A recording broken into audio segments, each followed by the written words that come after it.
Hello, everybody. Welcome to Therapy Dog Talk. My name is Sherry. My pup's name is Sunny, and each week we talk with different therapy dog teams from around the world.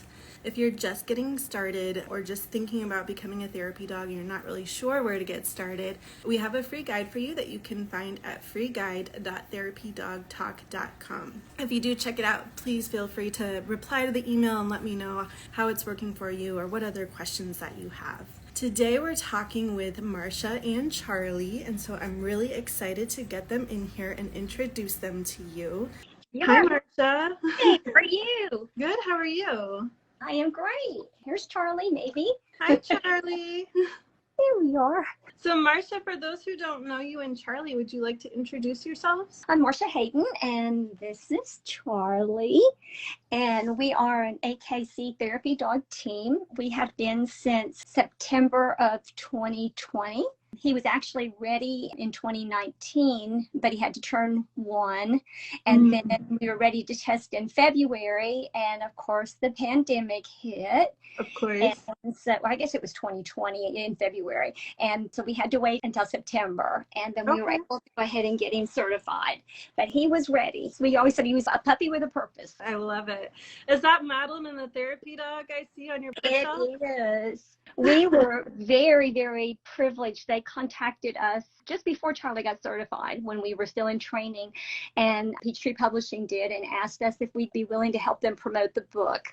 And we were thrilled. That was really cool. And I cannot read the story aloud. I get teared up every time. Aww. It was what Charlie was going through. And of course, the star earned her star, her red heart rather. And Charlie got his just right after that. So it was really cool. So we take it to the schools, and we've actually donated it to the elementary school that Charlie goes and reads with the children. We donated it there so that they could also be familiar with it. And we've given it away as a lot of gifts. It's a wonderful story. If you're into therapy work, or even if you just want a good story for children, it's great. Yeah, it does such a great job of explaining one of many roles a therapy dog can work in. Exactly. Yeah, I love that. So Marsha, how did you first discover the role of therapy dogs? There used to be it was called Dogster. Now it's a magazine, but Dogster was online, and there was a group of friends that we just kind of got together. It was almost like a Facebook for dogs, and we would chat online as if we were the dogs. So the dogs were communicating. It sounds really weird, but it was a lot of fun. And anyway, that several of them had already been working in therapy work.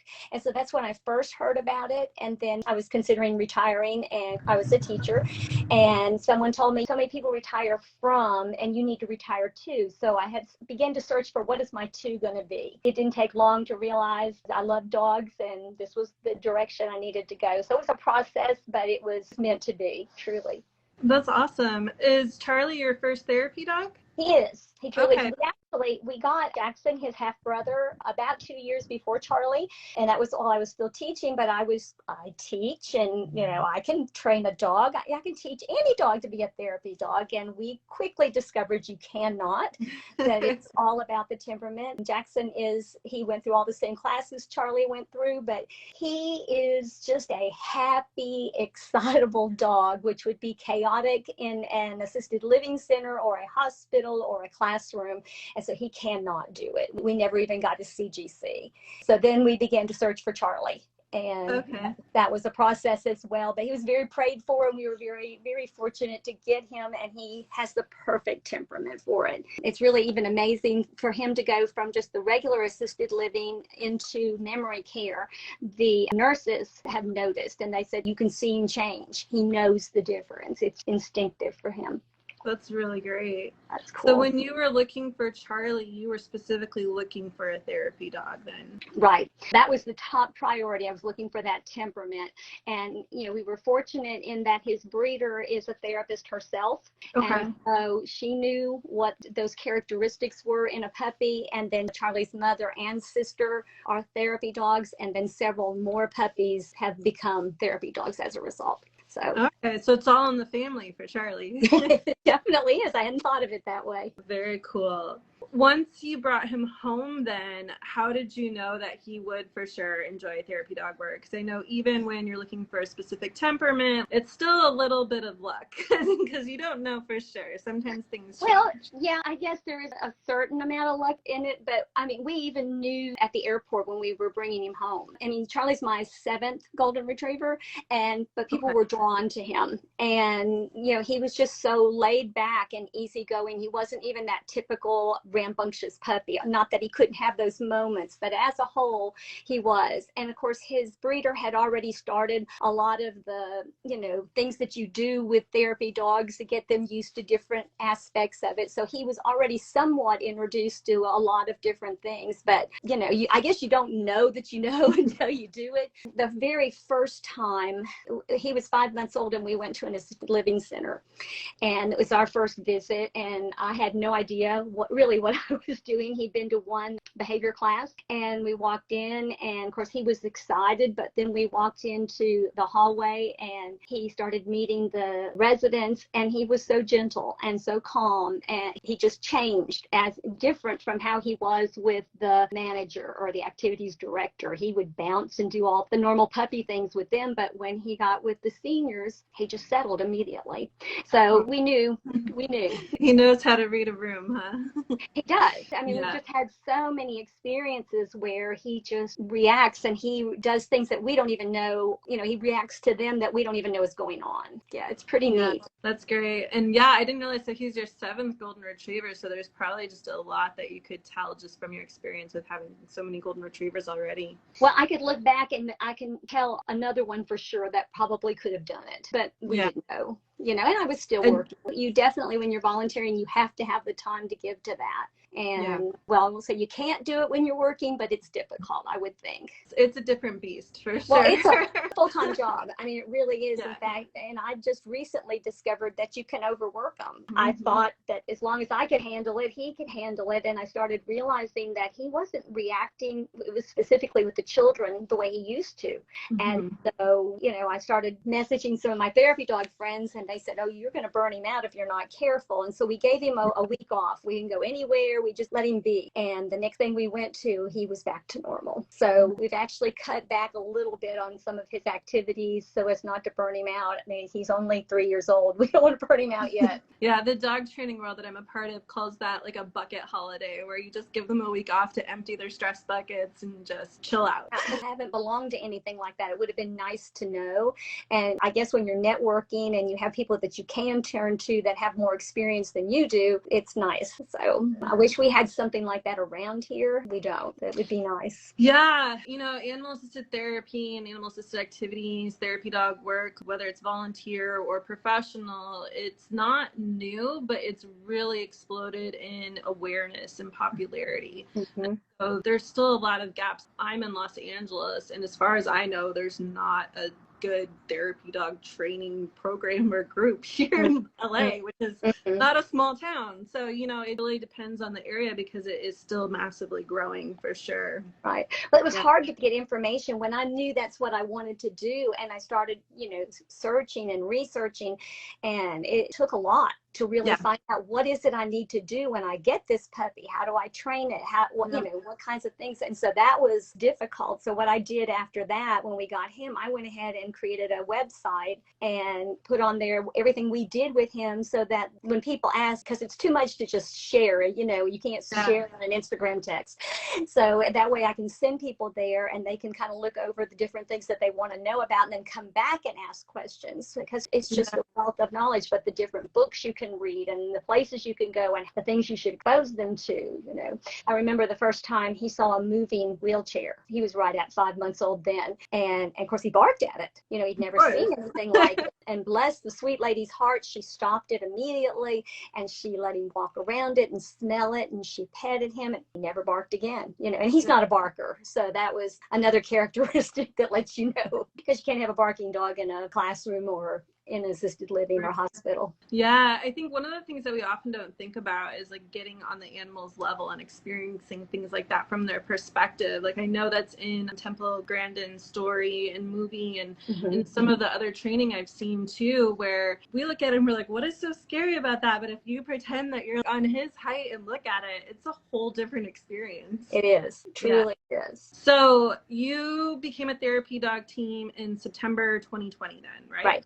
So you've been doing it for almost 2 years. Almost 2 years certified. And really, we've been doing it for almost 3. We live in a rural area in North Georgia, and the library now requires it, but no one up here requires you to be certified to do this. I knew from the beginning that was a goal I always had, was to be a therapy dog team and to be certified, so we just did it. And I knew eventually, as things are growing, that we would need it. But I even checked with some just recently, and they said, we don't require that. So you have to show certification of their shots. And obviously they evaluate you when you walk in. If it's running around crazy, they're going to say, oh, no, thanks. But it's been easy in that respect. So we were able to start taking him at 5 and 5.5 months to assisted living. In fact, he got into assisted living before he got into a classroom. He didn't seek that out. That fell in our lap. So that's why I said he was always born a puppy with a purpose. And I had no idea what it was. I thought he was going to be a reading dog since I was a teacher, but God had better plans. That's great. I love that there's so many different opportunities for therapy dogs so they can really find what environment they're going to thrive in. Right. And what environment you're going to thrive in with them, because there could be something that they're really suited for where you'd feel uncomfortable. So you want to make sure that both of you are comfortable there. And see, assisted living was never on my radar, never entered my mind. Actually, I had an experience when I was 16 in a nursing home, and wasn't pleasant, and I avoided them like the plague. So for this to be where he thrives, just amazing. It's just like, wow. And it's a wonderful, wonderful place to be. It's just, he enjoys it so much, and we do too. But he also enjoys the classroom. I have some friends that do hospital work.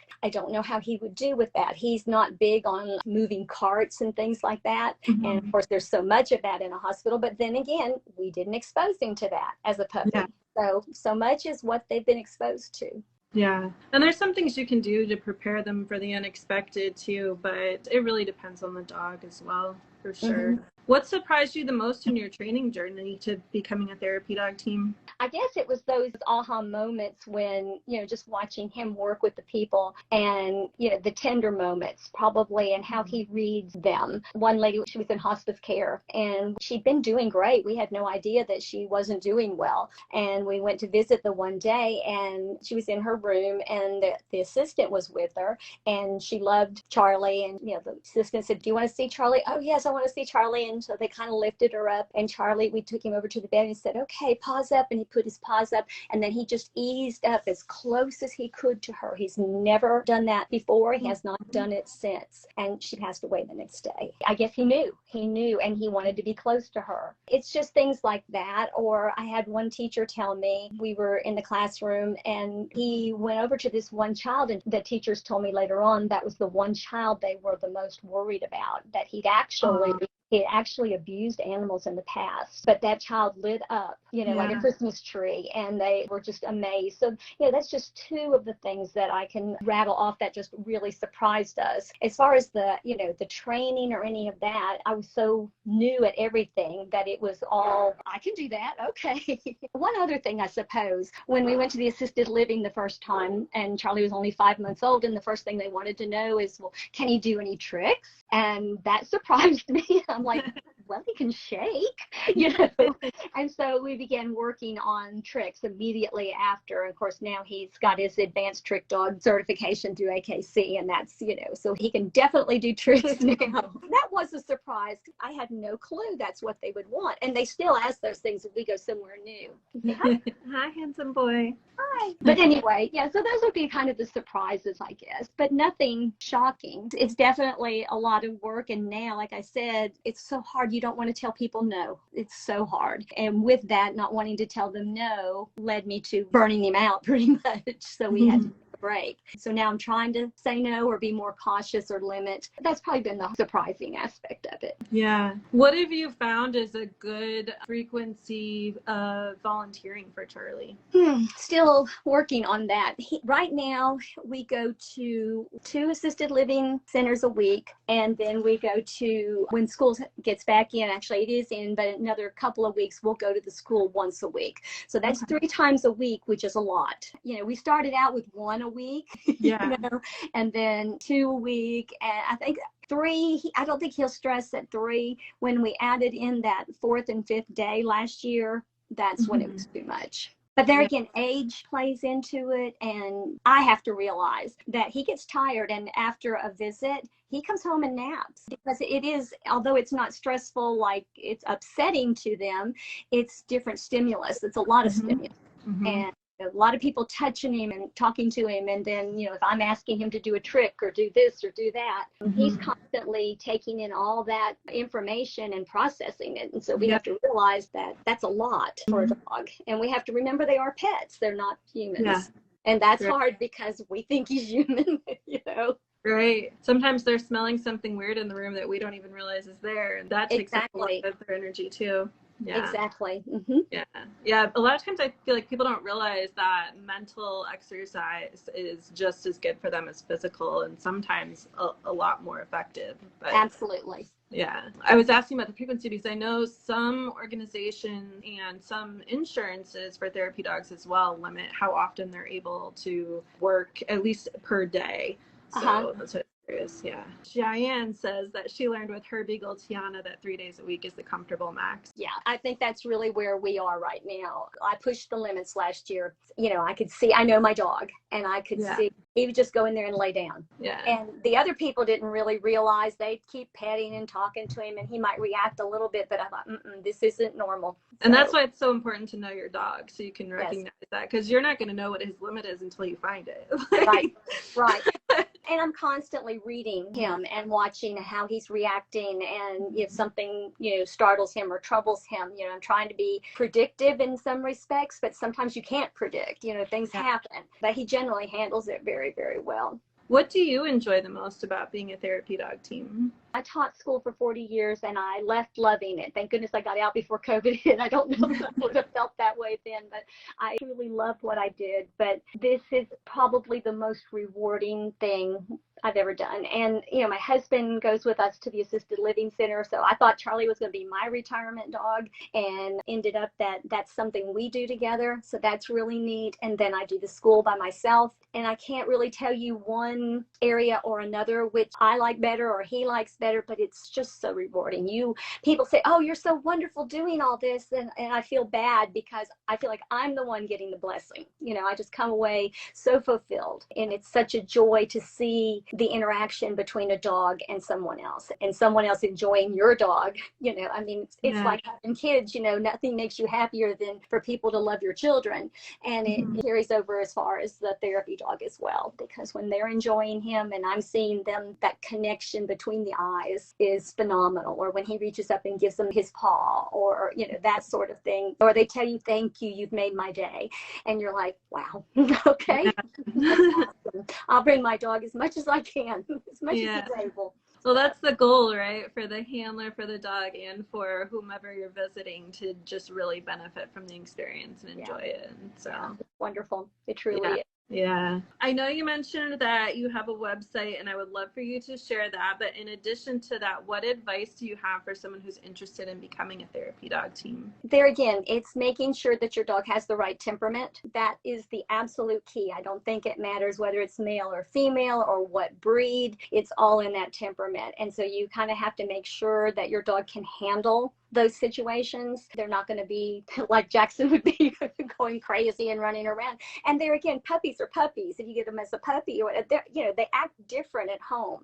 So you have to kind of take them out into those situations, like take them to Lowe's, take them to Home Depot, Tractor Supply, and walk them around and see how they interact with other people. That kind of gives you an idea. Do they settle down right away? It's, and you can kind of get that feel for whether or not they could do it. And that to me is your first priority. priority. And then for us, our goal was always to get the CGC, which is the Canine Good Citizen test, for him to pass that, because most of your therapy dog organizations require that you pass that in order to be certified. And so that was our goal. And when we met with the instructor who ultimately instructs us and then we instruct the dog, but when we met with her, we showed her that video and like, this is our goal, this is where we want to go with this. And she's like, okay.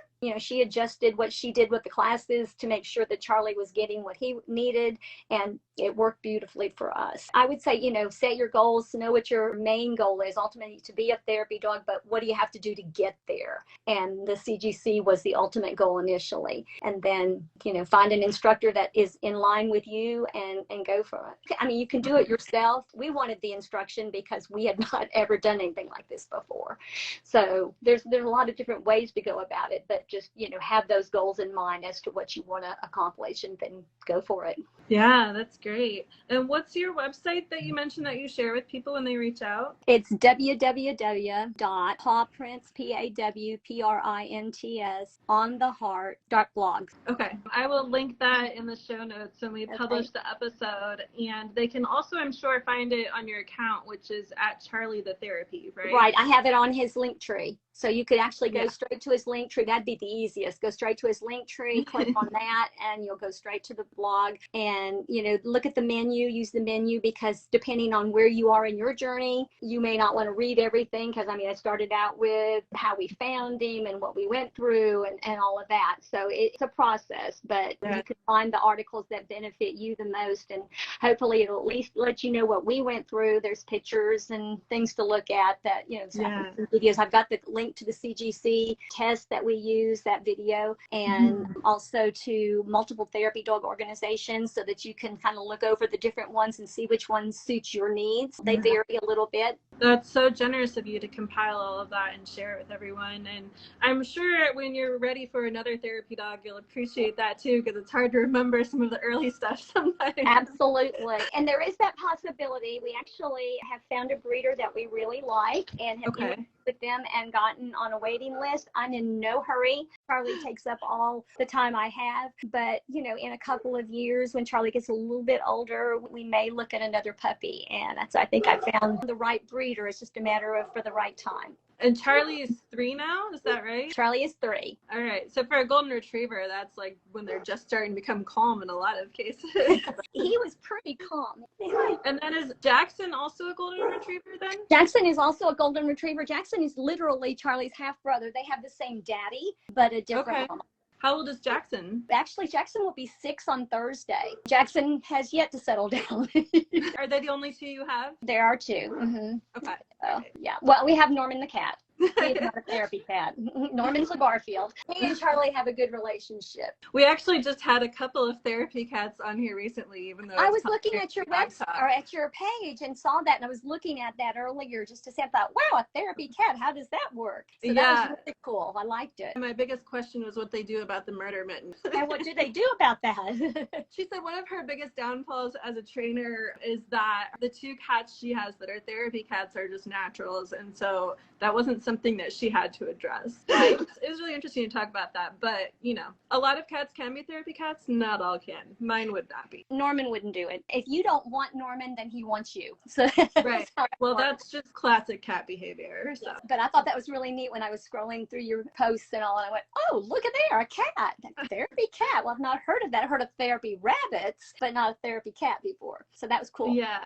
Awesome. Well, is there anything else that you want to share while you're here, Marcia? No, I just thank you so much for the opportunity. I love to talk and share with anyone, the joy of being a therapy team, and I highly recommend it to anyone that wants to do it. And you could do it and still work, take a Saturday and take your dog and go somewhere and do something like that. It is without a doubt the most rewarding thing I've ever done. It's just so inspiring, and you meet so many amazing people and children. Really cool. It's neat with the children. Very cool. Well, thank you so much for sharing. It was really nice to meet you and Charlie and kind of Jackson as well. Yeah, he's down there barking. That's okay. It happens. Sunny chimes in sometimes too, but she's hiding behind me. Oh, I saw the tail.